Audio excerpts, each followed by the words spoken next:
Han pasado 7 años desde que compré mi primer portátil potente de verdad, que fue el MSI GL63. Y aunque tiene 7 años, la verdad es que tiene potencia de sobra para lo que necesito, que realmente es jugar a 4 o 5 juegos, sobre todo cuando estoy fuera o estoy de viaje, y editar vídeos, que en algunas ocasiones también me ha hecho falta. Pero principalmente tiene dos problemas. Uno, que la batería pues obviamente ya no dura lo que duraba en su día, y tiene Wi-Fi 5, que hoy en día pues es una conexión Wi-Fi bastante lenta. Sobre todo teniendo en cuenta que ahora mismo tengo un router con Wi-Fi 7 y me gustaría poder utilizar el portátil para editar desde cualquier parte de mi casa y no tener que depender de tener una toma de red al lado, por no decir que las actualizaciones y descargas van a ser más rápidas sin necesidad de conectarme por cable. Así que vamos a hacerle una puesta a punto y ampliación del Wi-Fi, ya que en todo lo demás va más que sobrado. Con el tiempo lo he ido actualizando, así que realmente poco más tengo que cambiarle, ya que en su día le amplié la memoria RAM a 32 GB y le añadí un disco duro M2 de 512 GB, que para lo que lo uso es más que suficiente. Para tener datos objetivos de que esto realmente ha merecido la pena o cuánto ha mejorado la conexión y batería del portátil, vamos a hacer 4 pruebas. 2 de ellas de transferencia de archivos, una de duración de batería y por último una de temperatura. Y haciéndolas antes y después de actualizar, obtendremos los datos suficientes para saber si todo lo que vamos a hacer hoy merece la pena. Lo primero que vamos a hacer es conectar el cable de red a través del adaptador de 2,5 gigabits. De esta forma nos aseguramos que la red no nos va a limitar y al estar conectado el cargador también nos aseguramos que el portátil va a dar toda la potencia que puede. Y también he preparado el proyecto de Premiere de la Sony ZV-10, que es el proyecto más complejo que tengo y es el que por tanto se puede complicar un poco más a la hora de editar. Como veis, se mueve bastante bien por la línea de tiempo, los saltos no llevan muchos segundos en empezar a reproducirse y la experiencia global de edición, teniendo en cuenta que un 10 de 10 para mí sería en mi ordenador de sobremesa, está en un 8/10. Y con esta misma configuración de cable de red y cargador, vamos a ver cuál es la potencia máxima de transferencia de archivos que puede darnos este portátil, que copiando al RAID de SSDs vemos que satura la conexión de 2,5 GB llegando hasta los 260 MB por segundo. Y quitando el cable de red vamos a ver la potencia máxima que nos da a través de Wi-Fi, ya que vamos a mantener el cargador conectado. Y ahora se vuelve todo un poco más lento, le cuesta bastante más cargar el vídeo, empezar a reproducir y moverse por la línea de tiempo. Esto hace que la experiencia de edición sea mucho peor, así que le vamos a dar un 6,5/10, ya que es algo peor que la anterior, pero se puede seguir editando, aunque va a llevar mucho más tiempo todo este proceso. Y manteniendo el cargador conectado y la conexión por Wi-Fi, vamos a ver la transferencia de archivos cómo va y nos da en torno a 135 MB por segundo de transferencia. No está nada mal teniendo en cuenta que es Wi-Fi 5, aunque por otro lado está al lado del punto de acceso, por lo tanto son las mejores condiciones posibles para esto. Nos da prácticamente la mitad que por el cable de red, cosa que es totalmente esperable para una conexión Wi-Fi 5. Repetimos esta misma prueba con el cargador desconectado y nos da la misma velocidad de transferencia de en torno a 100-120 MB por segundo. Por lo tanto, lo que se ha podido degradar la batería en estos años, por lo menos no ha afectado a la transferencia de archivos. La siguiente prueba es también con el Wi-Fi y con el cargador desconectado, y con esto voy a aprovechar para daros dos datos. Lo primero, la experiencia de edición con esta configuración, que voy a darle un 5/10 porque la verdad es muy lenta, tarda mucho tiempo en cargar los vídeos, cada vez que haces una pausa y vuelves a darle, pues le cuesta un poco, y lo que es hacer un corte y quitarle el hueco también le lleva mucho más tiempo. Por lo que algo que normalmente podría tardar 5 o 10 minutos en editar, en esta configuración podría tardar fácilmente 25 minutos. Y en cuanto a duración de batería, de una carga del 100% hasta que el ordenador se ha apagado, ha tardado prácticamente 51 minutos, que no está nada mal teniendo en cuenta que la batería tiene 7 años, pero esta cifra creo que es mejorable. Y antes de abrir el ordenador vamos a hacer dos últimas pruebas, una que sería la temperatura en reposo, que nos da 47 grados para la CPU y 43 grados para la tarjeta gráfica. Y para la última prueba vamos a medir la temperatura del procesador y de la gráfica utilizando la prueba de rendimiento de Hardware Info, que lo que va a hacer básicamente es poner al máximo tanto procesador como tarjeta gráfica, y pasados 10 minutos nos da unos 80 grados para la CPU, 85 para la gráfica, consiguiendo un 40% de uso medio de la tarjeta gráfica y el procesador llegando hasta 2,8 GHz. Estos dos últimos datos son importantes, ya que si la temperatura está siendo un problema, tanto procesador como tarjeta gráfica se ralentizan para evitar daños. Bueno, pues vamos a empezar a desmontar el portátil, que la verdad que este portátil es relativamente fácil de desmontar. Lo único que tendremos que quitar son estos tornillos que están por aquí en el borde y este de aquí del centro. Y después tiene pestañas alrededor que las vamos a ir quitando poco a poco. Y para quitar las pestañas utilizaremos una herramienta de este tipo, que lo que haremos será meterlo un poco por uno de los laterales y haciendo fuerza sale. Y directamente pues vamos haciendo un poco de palanca hacia afuera y van saltando todos los clics. Cuando quitemos todos los clics de las partes más gruesas, tenemos que ir con más cuidado en las chicas, porque aquí el enganche es mucho más débil. Para esa parte recomiendo más utilizar una púa, puede ser de estas especiales de reparación o puede ser incluso una púa de guitarra. Vale, vamos haciendo así, deslizando y van saltando todos los puntos. Y llegados a este punto debería de salir la carcasa sin ningún tipo de problema. Donde sí nos podemos encontrar problemas en este punto, que es donde están los conectores jack, que normalmente quedan al ras del plástico. Entonces tenemos que jugar por el otro lado para deslizar hacia afuera y liberar los conectores jack. Vale, levantamos por este lado, hacemos un poco de fuerza hacia el otro y ya sale la tapa. Y así tenemos el portátil completamente abierto para acceder a la batería y el conjunto del disipador. Y por aquí vemos también la tarjeta Wi-Fi, que con esto son las tres cosas que vamos a tocar hoy. Como podéis observar, tiene bastante suciedad el portátil, así que vamos a empezar limpiándolo y para ello vamos a utilizar un soplador. Lo siguiente que vamos a hacer es quitar la batería. En este portátil solo lleva un tornillo, que sería este de aquí. Y con esto simplemente tiramos hacia arriba, con cuidado de no dañar el conector que está por aquí.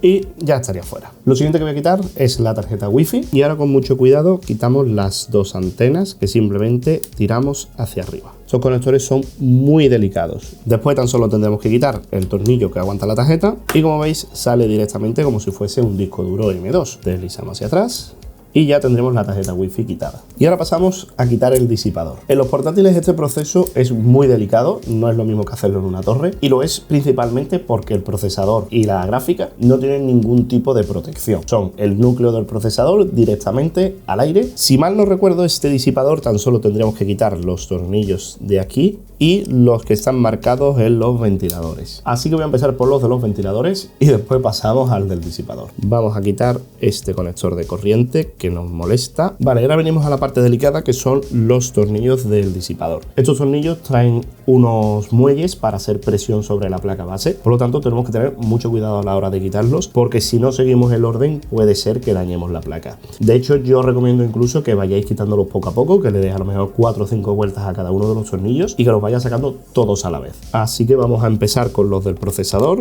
y después quitamos los de la tarjeta gráfica. Y ahora ya podemos retirar el disipador, también con mucho cuidado. Yo me voy a ayudar de este palo antiestático. Vamos a ir metiéndolo poco a poco por el lado del disipador. Creo que voy a empezar por el del procesador, que sale más fácil, y vamos con el de la GPU. En teoría no me debería de costar demasiado trabajo porque ya lo cambié en su día y eso traía un pegamento térmico que me costó la propia vida quitarlo. Me pegué cerca de una hora y al final dije voy a tirar con un poco más de fuerza que salga, y porque vi un tutorial, vamos, no por otra cosa. También quiero tener cuidado porque no quiero dañar los pads térmicos que le puse en su día, ya que los voy a reutilizar. Vale, vamos a darle un poco de giro, a ver si así soltamos un poco de presión.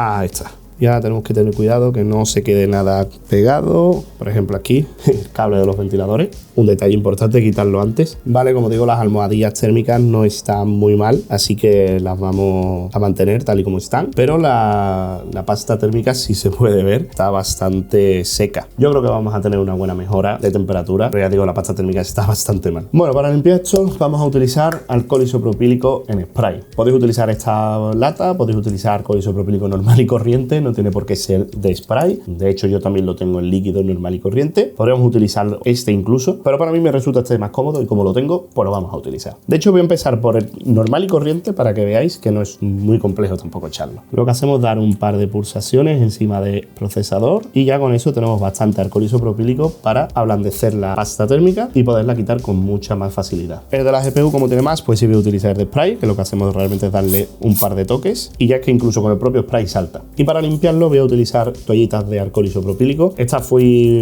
un poco rata y compré las más baratas y resulta que lo que me viene pues es una toallita bastante pequeña. Pero bueno, sirve, y más para este caso que además es un espacio muy pequeño. También nos podemos ayudar con papel absorbente, aunque no es muy recomendable porque puede dejar rastros, pero bueno, si vamos con cuidado podemos utilizarlo. También podemos utilizar un cepillo antiestático como este para limpiar lo que serían los restos que se quedan entre los componentes que tiene el conjunto de la GPU. Ya esto si sois muy mijitas como yo y queréis dejarlo perfecto. La realidad es que no es necesario para nada. Y una vez lo tengáis limpio, yo os recomiendo soplarle para así eliminar todos los restos de alcohol isopropílico.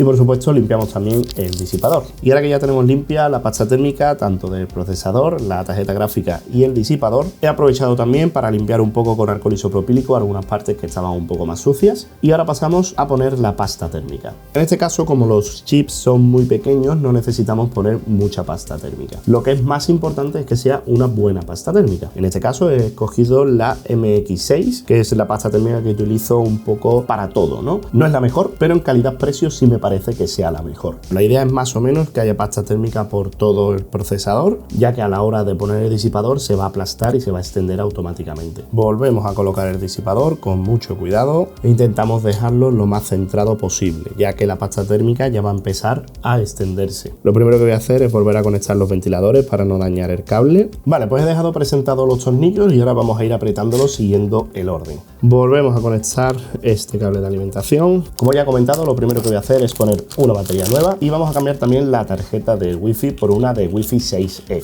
Al igual que montaríamos cualquier M2, pues la metemos por aquí y tenemos cuidado con los cables de antena de no dañarlos al echarlo para abajo. Y con cuidado volvemos a poner las antenas en su sitio. Esto simplemente haciendo un poco de presión se encaja en su sitio.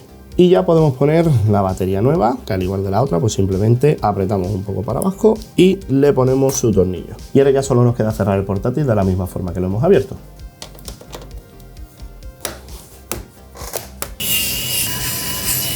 Y como vemos por aquí, pues ya tenemos el portátil encendido, ha sobrevivido al procedimiento. Y lo más importante después de cambiar una batería es hacerle la calibración. La calibración no consiste en más que en decir cuál es el punto máximo de carga y cuál es el punto mínimo de carga. No tenemos que tocar nada, eso lo hace solo el sistema de carga de la batería, pero sí que tenemos que hacer un procedimiento para que estos valores se alcancen. Lo primero sería enchufarlo a la corriente, dejar que la batería se cargue hasta el 100% sin desconectarlo y a ser posible sin utilizar el dispositivo. Y una vez que llega al 100% lo dejamos al menos 2 horas más conectado. De esta forma nos vamos a asegurar que llega sí o sí al 100% de la carga de la batería. Y hecho esto, viene el paso más importante, que es descargarlo. Lo que vamos a hacer es desconectarlo del cargador y dejar que la batería se agote. Simplemente tenemos que utilizar el ordenador o no, lo dejamos ahí encendido reproduciendo un vídeo, que la batería se agote, y una vez que el ordenador se apague después de quedarse sin batería, lo tenemos que dejar durante al menos 5 horas sin encenderlo, sin cargarlo y sin nada, para asegurarnos que la batería se descarga lo máximo posible. Pasado este tiempo, tendremos que volver a cargar la batería hasta el 100% y volverlo a dejar al menos otras 2 horas cargando y a ser posible sin utilizar el dispositivo. Hecho esto, tendremos nuestra batería calibrada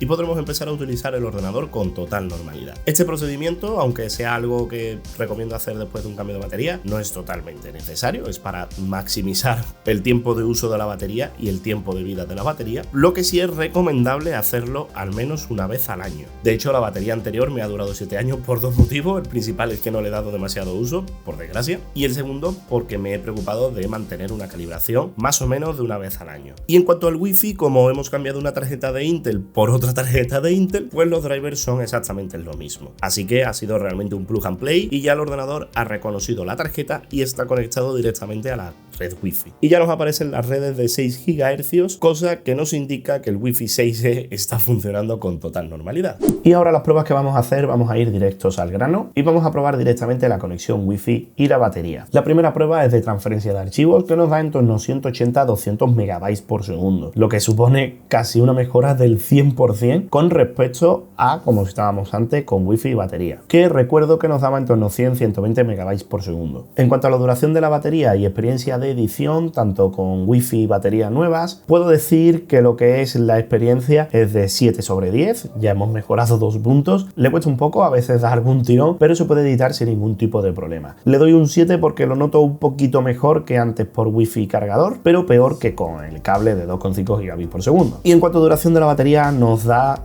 1 hora y 12 minutos, lo que son 20 minutos más de duración de batería de lo que teníamos antes. Y ya solo nos queda ver las temperaturas, a ver si todo el proceso de limpieza y cambio de pasta térmica ha servido de algo, y podemos ver que pasados 5 minutos en reposo tenemos 47 grados en la CPU y 43 en la tarjeta gráfica. No hay mucha diferencia con lo que teníamos antes, de hecho es un poquito más alto, pero bueno, estos valores en reposo realmente son un poco indiferentes. Lo que importa son los de ahora, que son las temperaturas en carga pasados 10 minutos, donde sí podemos ver una mejoría, ya que tanto la tarjeta gráfica gráfica como el procesador están funcionando más frescos, consiguiendo 74 grados en el procesador y 76 en la tarjeta gráfica, lo que supone 6 grados menos en la CPU y 9 grados menos en la tarjeta gráfica. Además, el procesador está funcionando a 3,17 GHz, que es un poco más rápido de lo que iba antes, y la tarjeta gráfica está llegando hasta un 45% de media de carga. Por lo tanto, no solo está funcionando más frío y más silencioso el ordenador, sino que además le estamos sacando más potencia. Y todo con una simple limpieza y cambio de pasta térmica.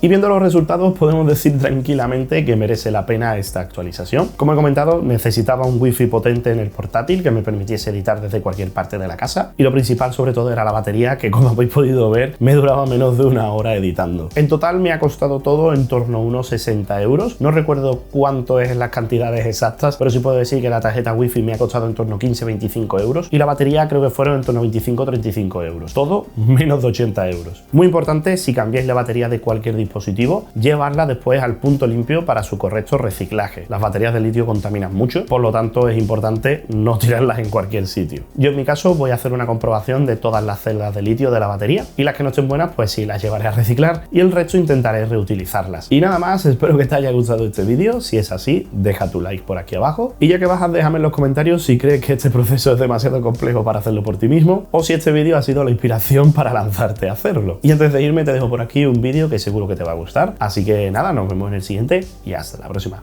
Adiós.